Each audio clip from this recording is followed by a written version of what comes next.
Assalamualaikum warahmatullahi wabarakatuh. Saya Sanetun Hamdi Alifi dari Prodi Ilmu Komputer dari Universitas Syedzi Madani.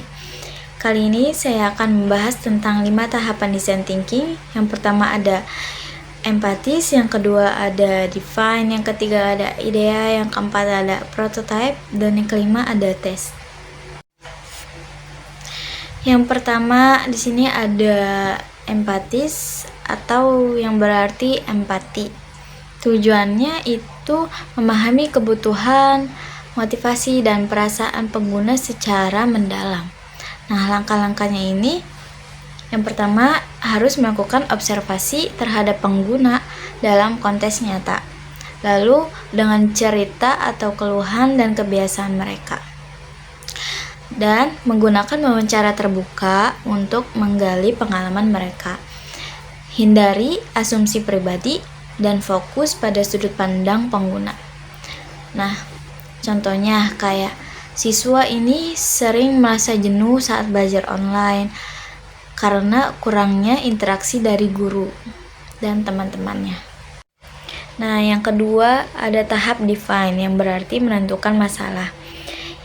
Tujuannya ini untuk merumuskan inti masalah dari hasil empati yang tahap pertama tadi.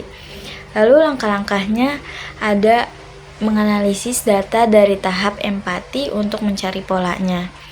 Yang kedua, tentukan akar penyebab masalahnya, bukan hanya dari gejalanya. Lalu yang ketiga, buat pernyataan masalah atau problem statement yang spesifik dan terstruktur.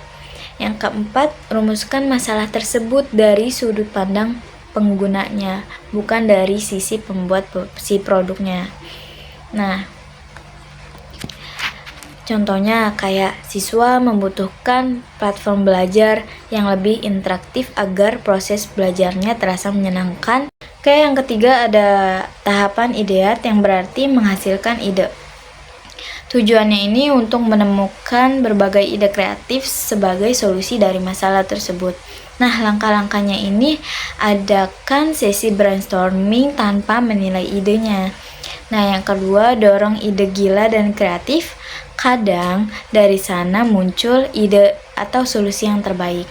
Nah, yang ketiga ada gunakan teknik seperti mind mapping atau brainwriting. Nah, yang keempat ini gabungkan ide-ide tersebut yang mirip untuk menciptakan solusi terbaik dari masalahnya.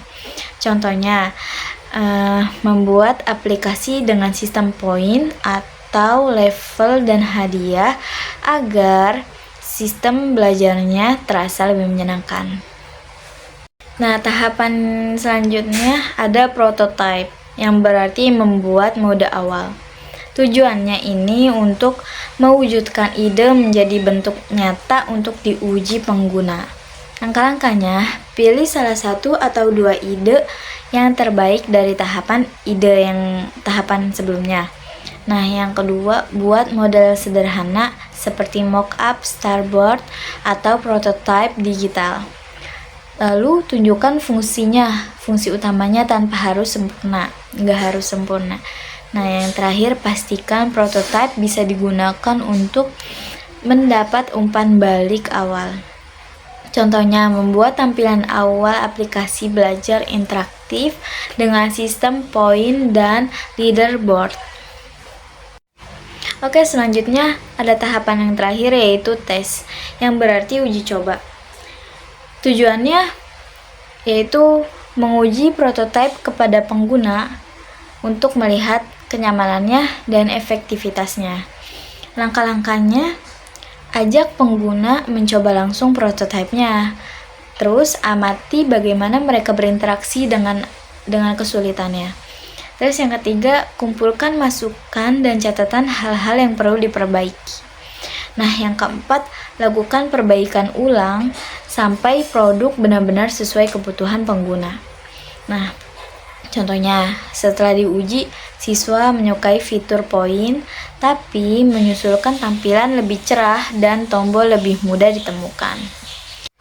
Makna keseluruhan dari design thinking ini bukan sekedar proses desain, tapi bagaimana cara berpikir yang menempatkan manusia sebagai pusat dari setiap solusi. Nah, pendekatan ini membantu kita untuk tidak langsung membuat suatu produk, tapi memahami dulu apa yang sebenarnya dibutuhkan oleh pengguna. Dengan melewati setiap tahapnya, mulai dari empatis, define, ideal, prototype, dan tes, kita bisa menciptakan solusi yang tepat dan berguna, inovatif, dan benar-benar menyelesaikan masalah. Selain itu, design thinking juga melatih kita untuk berpikir terbuka. Solusi terbaik sering muncul dari proses mencoba, gagal, memperbaiki, dan belajar lagi. Jadi, lewat design thinking ini kita belajar bahwa inovasi bukan soal ide hebat, tapi tentang bagaimana kita memahami manusia dan membuat perubahan yang lebih baik. Mungkin itu saja yang dapat saya sampaikan, yang dapat saya jelaskan. Kurang lebihnya mohon maaf. Wassalamualaikum warahmatullahi wabarakatuh.